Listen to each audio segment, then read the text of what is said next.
ieri ha assaltato con un fucile mitragliatore il market di Paese potrebbe essere la stessa che ha colpito il Prix di San Vito di Altivole a inizio anno, stessa arma e stesso identikit, i rapinatori con i cappucci bianchi. Sondaggio shock sui femminicidi, lettera del comitato studenti al preside della scuola, serve un intervento educativo, no alle punizioni. Al via la stagione balneare a Jesolo, il comune potenzia i controlli nelle zone rosse con l'uso dei metal detector, altra novità, il divieto di fumo sulla battigia. Dal divieto di sorvolo sulla città ai cecchini appostati a San Marco, una Venezia blindata si appresta ad ospitare il Festival delle Regioni, lunedì il capo dello Stato al Ducale, martedì la Premier alla Fenice, Antenna 3 racconterà in diretta le 2 giornate clou. Esponenti civici veneti riuniti nella sede regionale della Lega Noventa Padovana per lanciare l'operazione Grandi Città in vista delle elezioni amministrative, sul piatto anche il tema caldo delle regionali. Il costo della burocrazia sottrae 10 miliardi di euro all'anno alle piccole e medie imprese del Veneto, i dati dell'ultima indagine della CGA di Mestre. A Cappella Maggiore i bimbi delle elementari dedicano il loro parco giochi a Sammy Basso, c'erano anche mamma Laura e papà Americo. Buonasera e ben ritrovati con l'edizione del Veneto dei nostri notiziari. In primo piano la cronaca con la caccia ai rapinatori che ieri hanno preso di mira, armati di fucile, mitragliatore, il Tigotà di Paese. Spunta un frame della fuga dei malviventi, erano incappucciati di bianco, forse come gli stessi rapinatori che presero di mira un altro supermercato a inizio anno a San Vito di Altivole. Vediamo il servizio.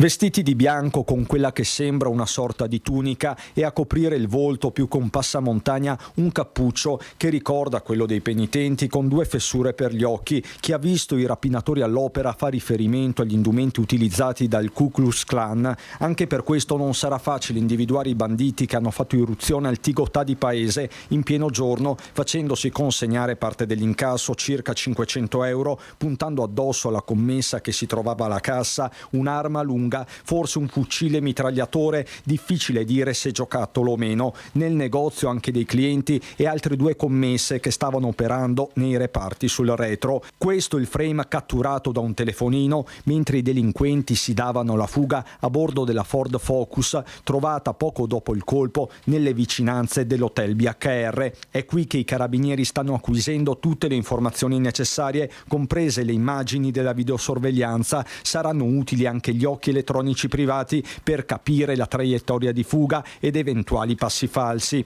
La commessa, costretta a consegnare l'incasso, si trova a casa per qualche giorno di riposo, è abbastanza provata dall'accaduto, mentre dalle scorse ore all'interno del negozio si è potenziata la vigilanza. Per qualche giorno sarò qui, visto la situazione e quello che è successo, per dare un po' di conforto, un po' di sicurezza alle ragazze. Sono tutte ragazze molto giovani, sono rimaste abbastanza impaurite dalla situazione e quindi siamo qui per questo. Ora è il momento delle indagini. Una delle ipotesi investigative prevalenti è che a colpire sia stata la stessa banda che a metà aprile aveva rapinato il vicino INS, ma sullo sfondo ci sono anche le rapine avvenute tra fine 2024 e inizio anno, come quella al Prix di via Castellana a Treviso o al CRAI di San Vito di Altivole. Anche in quest'ultimo caso, ad esempio, i delinquenti erano vestiti di bianco con coprivolto chiari e avevano con sé un'arma lunga. Fuori dal Tigotà non si parla d'altro. Un cliente, Ivan da Zero Branco, ricorda la valenza del controllo di vicinato e l'importanza di condividere le informazioni con le forze dell'ordine. Con tutti i social che ci sono, WhatsApp, Facebook, Instagram, adesso è facile muovere un bel po' di gente se si ha l'intento di fare qualcosa di buono, insomma. Più controlli, questo è importante per la nostra sicurezza e tutto. Sondaggio shock sui femminicidi, lettera del comitato studenti al preside della scuola di Bassano al centro delle polemiche. Scuole superiori del Bassanese in subbuglio dopo la notizia del sondaggio shock che per primi abbiamo divulgato, balzata agli onori della cronaca nazionale. Intanto studentesse e studenti che abbiamo ascoltato hanno sottolineato la gravità dell'azione commessa dall'autore, che, lo ricordiamo, ha realizzato una lettera di scuse per quanto scritto e poi rimosso, ponendo l'accento sul peso delle parole, soprattutto quando vengono scritte online, e sono molto toccati dal fatto che siano state tirate in ballo 3 giovani donne vittime di femminicidio. Ogni donna ha i propri diritti come l'uomo e merita specialmente la vita. Anche perché, tra l'altro, una delle 3 vittime di femminicidio, Giulia Cecchettin, aveva pochi anni più di voi. Esattamente, non aveva fatto nulla di male, era solo una studentessa che viveva la sua vita, aveva delle amicizie e una famiglia. Non è giusta e dovrebbero anzi portare avanti la parola e non fare queste cose orribili al mondo d'oggi. Non pensavo fossimo arrivati a sto punto e spero che comunque si diano una svegliata, perché non è possibile continuare così, devono capire che queste cose hanno peso e che comunque non vanno bene. Avevano praticamente la nostra età, avevano letteralmente una vita davanti. Non ha senso fare questo sondaggio qua per chiedere chi meritava di morire, perché ognuno merita una vita, ognuno si deve fare una vita, ognuno deve fare quel che sogna di fare. È una roba che non arriva, è talmente sbagliata che non riesco neanche a capire perché gli sia venuta in mente questa roba, sinceramente. È stato fatto sicuramente con sciocchezza, senza pensarci, però non è giustificabile dire che è giovane e quindi va bene. Non puoi pensare di chi merita di morire più, cioè è un qualcosa a cui uno non riesce a pensare, è proprio... va contro l'umanità di per sé. Ogni vita è importante, quindi non è che bisogna decidere tra quale vita sia meglio, ma assolutamente sono 3 ragazze che dovevano vivere e non c'è alcuna motivazione, alcuna scusante a quello che è successo. Queste dunque le testimonianze dei ragazzi raccolte dai nostri colleghi della redazione di Bassano del Grappa, ragazzi che attraverso il comitato studentesco intendono anche inviare una lettera al preside per chiedere degli incontri formativi ad hoc.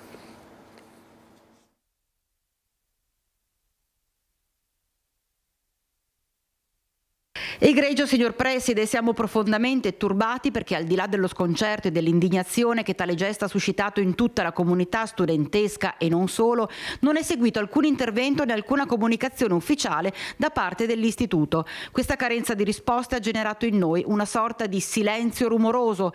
Il mancato chiarimento e la mancanza di un dibattito aperto sul tema della violenza e del rispetto reciproco ci hanno lasciato in una condizione di disagio e di insicurezza ormai non più tollerabili.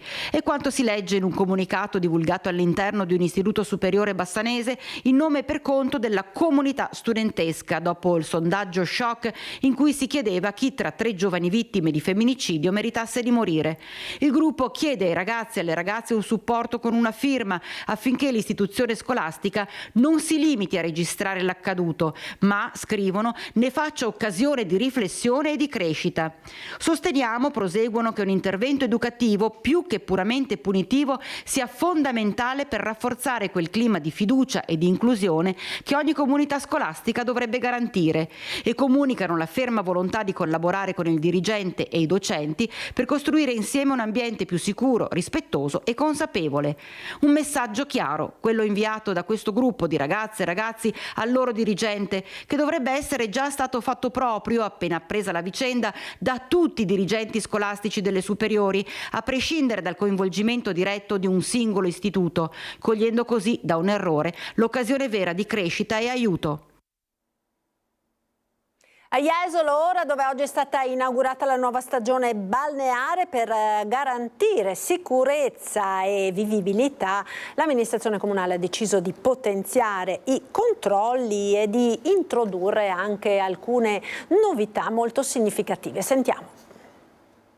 Metal detector per controllare le persone sospette e verificare l'eventuale presenza di armi pericolose. È questa la proposta avanzata dal prefetto di Venezia Darko Pellos per rafforzare i controlli nelle cosiddette zone rosse di Jesolo. Una proposta che il sindaco Christopher De Zotti ha accolto favorevolmente, valutando l'utilizzo dei metal detector già in dotazione alla polizia locale. Questo ci permetterà di fare molta prevenzione su quello che purtroppo è un dramma sociale in tutto il territorio, ovvero il possesso di armi da taglio, spesso in giovanissimi, che in alcuni contesti possono essere anche utilizzate e creare delle vere e proprie tragedie. Quindi prenderemo questo appello e questo suggerimento del prefetto e sicuramente lo metteremo in atto durante l'estate. È partita con il piede giusto la stagione balneare a Jesolo, complice il bel tempo che ha già richiamato i primi turisti sulle spiagge. Con l'arrivo dell'estate la città si prepara ad accogliere milioni di visitatori, offrendo non solo relax e divertimento, ma anche nuove misure pensate per garantire sicurezza, decoro e qualità dei servizi. Tra le principali novità introdotte dall'amministrazione comunale tramite una nuova ordinanza spiccano il divieto di fumare sulla battigia, la regolamentazione degli orari dei chioschi, la realizzazione di nuovi servizi igienici e una più attenta gestione delle attrezzature balneari. Il divieto di fumo in battigia, quindi solamente nella riva del mare, che è il primo passo per arrivare a un modello di spiaggia non tanto dei divieti, ma che appunto crei delle zone dedicate ai fumatori, anche da un punto di vista del recupero di mozziconi, che oggi sono un grosso problema ambientale per noi. Abbiamo anche fatto un passo in avanti sul tema della durata e quindi l'offerta di servizi tutto l'anno. Da quest'anno sarà obbligatorio per ogni stabilimento garantire un bagno aperto anche nel periodo invernale, quindi questo garantisce chi vuole farsi una passeggiata anche a gennaio, a dicembre nella nostra spiaggia. Abbiamo voluto fino al 22 settembre mantenere intatti tutti gli stabilimenti balneari, quindi i disallestimenti avverranno solo da quella data in poi, in maniera graduale, visto che ormai le estati durano sempre di più e i servizi possono essere utilizzabili, offerti anche nel mese di ottobre. Ulteriormente chiediamo ai chioschi di essere aperti tutti i giorni, dalla mattina alla sera, per degli orari che garantiscono servizio agli utenti. E su queste novità abbiamo sentito cosa ne pensano i turisti. Ci saranno delle zone rosse a Jesolo per garantire maggiore sicurezza, anche con i metal detector per capire se i giovani hanno coltelli. Cosa ne pensa a riguardo? Penso sia positiva come soluzione, nel senso che bisogna garantire a tutti, anche alle famiglie come noi con un bambino, di girare in sicurezza, insomma. Metti in sicurezza chi viene qua a fare vacanza, fa tutta parte della vacanza, sentirsi più sicuri, no? E da quest'anno nuove regole, sa che sarà proibito fumare in spiaggia, cosa ne pensa?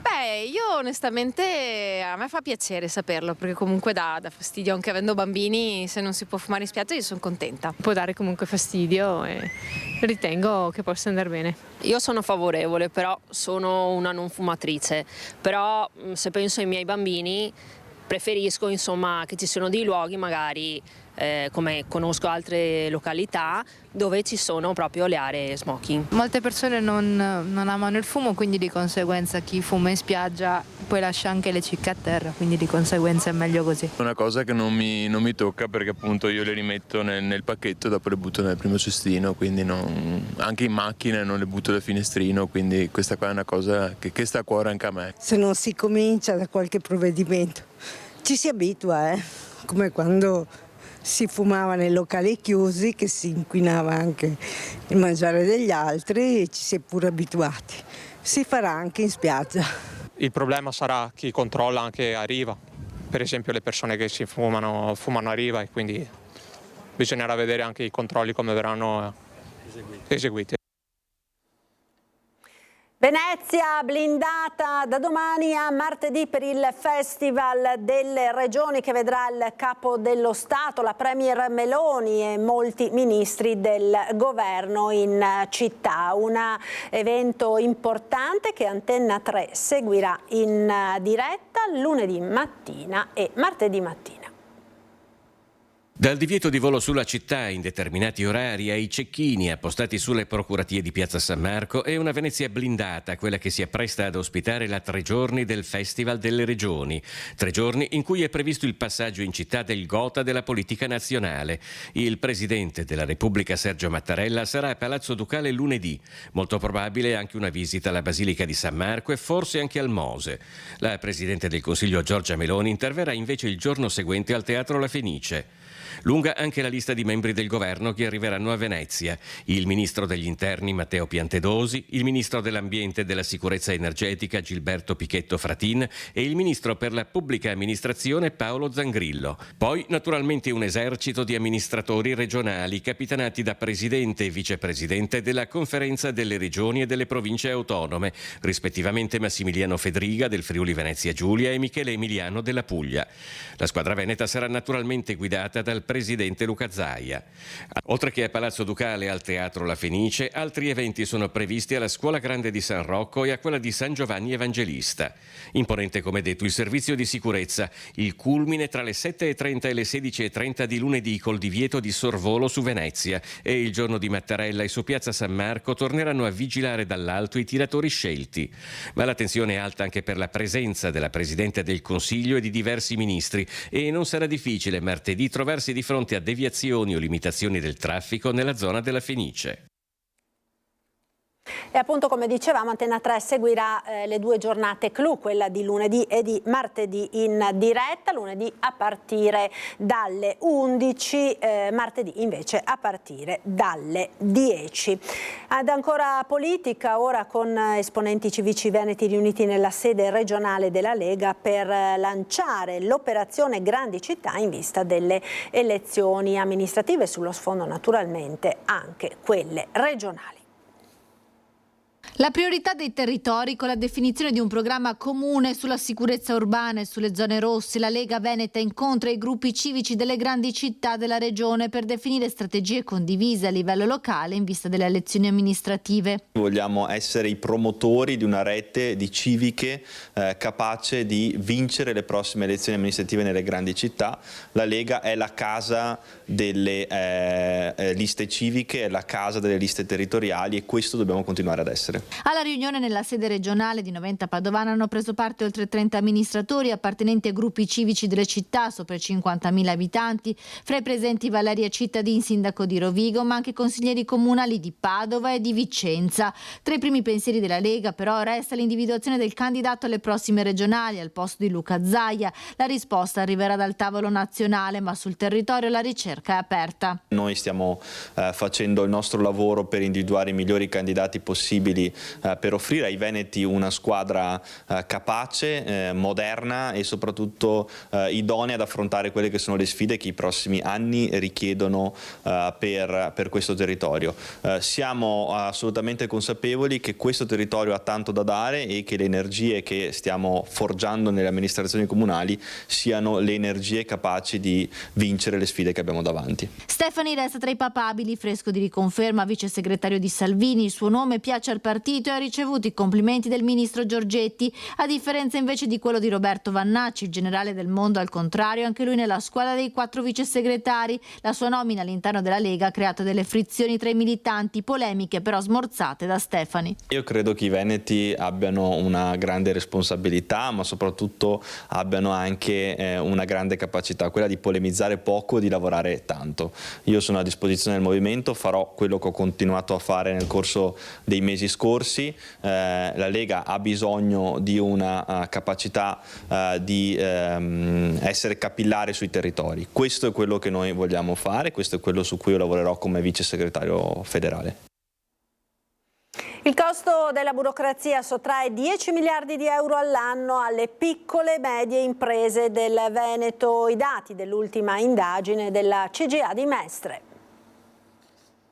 Moduli da compilare, fila agli sportelli pubblici, timbri, dipendenti che devono lavorare intere giornate per adempiere a richieste di permessi e autorizzazioni. La burocrazia è diventato un fardello pesantissimo per le imprese, soprattutto quelle piccole, un peso che la CGA di Mestre ha quantificato per le aziende venete in almeno 10 miliardi di euro all'anno, sugli 80 drenati a livello nazionale al sistema delle piccole e medie imprese. Il Veneto può contare su una buona qualità della macchina pubblica.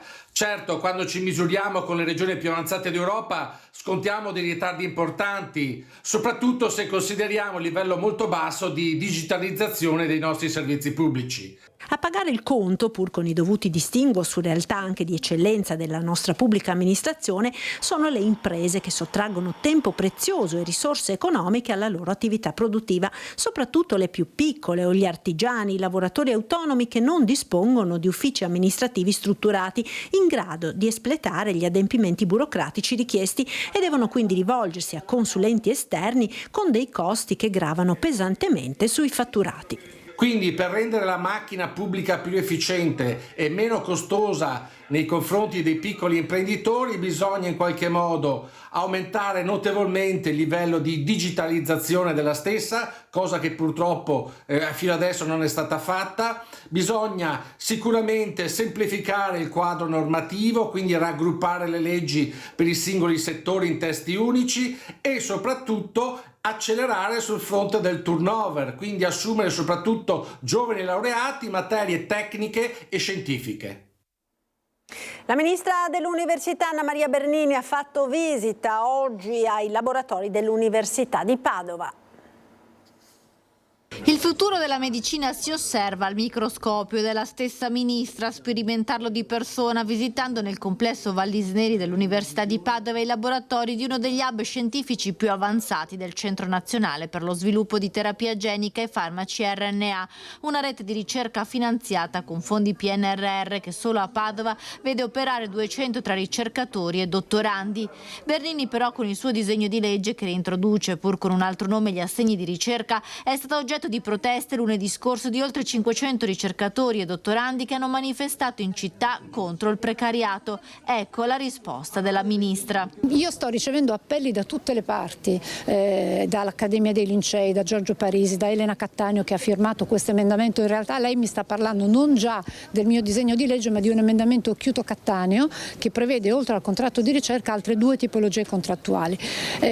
Anche i ricercatori, diciamo la parte più significativa numericamente dei ricercatori italiani, mi chiede di poter avere altri 2 contratti oltre al contratto di ricerca. Quindi io lascio al Parlamento la decisione. Ovviamente per quanto mi riguarda ritengo che il contratto di ricerca che io stessa ho sbloccato è una eredità del governo Draghi che era stata fatta senza metterci dei fondi. Noi l'abbiamo sbloccato e ci abbiamo messo dei fondi, ma da solo non ce la fa. Durante la visita del ministro ai laboratori del Centro Nazionale di Terapia Genica e Farmaci RNA, i ricercatori hanno illustrato alla Bernini le fasi chiavi dello sviluppo terapeutico con strumenti di avanguardia ed infrastrutture di calcolo ad altissima capacità. Ad illustrare i progressi della ricerca il professor Rosario Rizzuto, direttore del Dipartimento di Scienze Biomediche dell'Università di Padova. Oggi abbiamo un obiettivo che è molto più grande, quindi usare una molecola che si spegne da sola e quindi sicuramente è un farmaco che funziona per un certo tempo e poi si spegne, ma che ha uno spettro d'azione vastissimo, cioè non dobbiamo pensare solo ai vaccini. I vaccini sono veramente un'applicazione molto ristretta.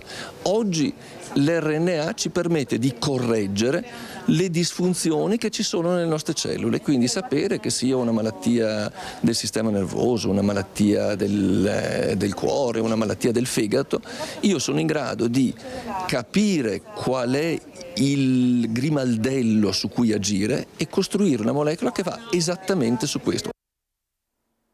A Cappella Maggiore, nel Trevigiano, i bambini delle elementari hanno dedicato il loro parco giochi a Sami Basso.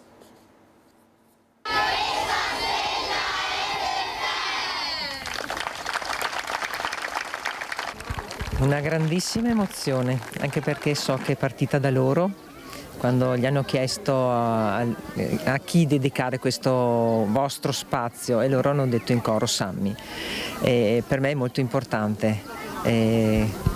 Loro così giovani però hanno già capito la persona che è Sammy, quanto ha dato, lo spirito e tutto l'impegno che ha messo nella sua vita. Un parco giochi ad Anzano, frazione di Cappella Maggiore, il primo dedicato a Sammy Basso. A lui, che amava divertirsi, amava stare tra la gente. A volerlo sono stati proprio loro, i piccoli alunni della scuola elementare.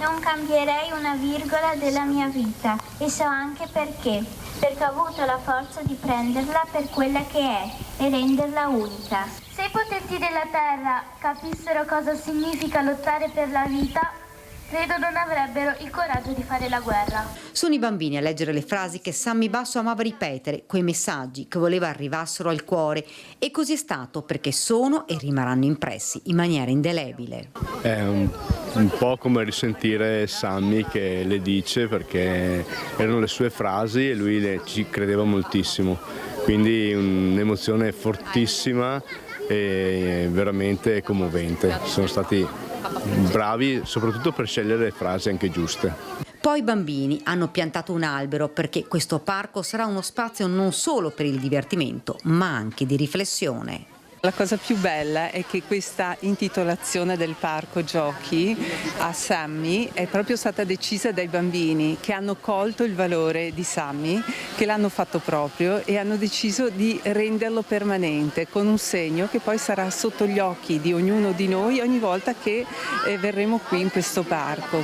Presente anche il sindaco di Tezze sul Brenta, dove Sammy viveva. Sono stato felicissimo, ho accolto l'invito del sindaco di essere presente oggi con una giornata splendida e dei ragazzi meravigliosi che hanno recitato una delle espressioni di Sammy che sono veramente toccano il cuore. Abbiamo preparato per voi anche queste spillette che raffigurano il volto sorridente di Sammy. L'emozione della mamma e del papà di Sammy. Anche questo è un altro segno che sta vivendo ancora tantissimo in mezzo a noi, sta dando tantissimo ancora.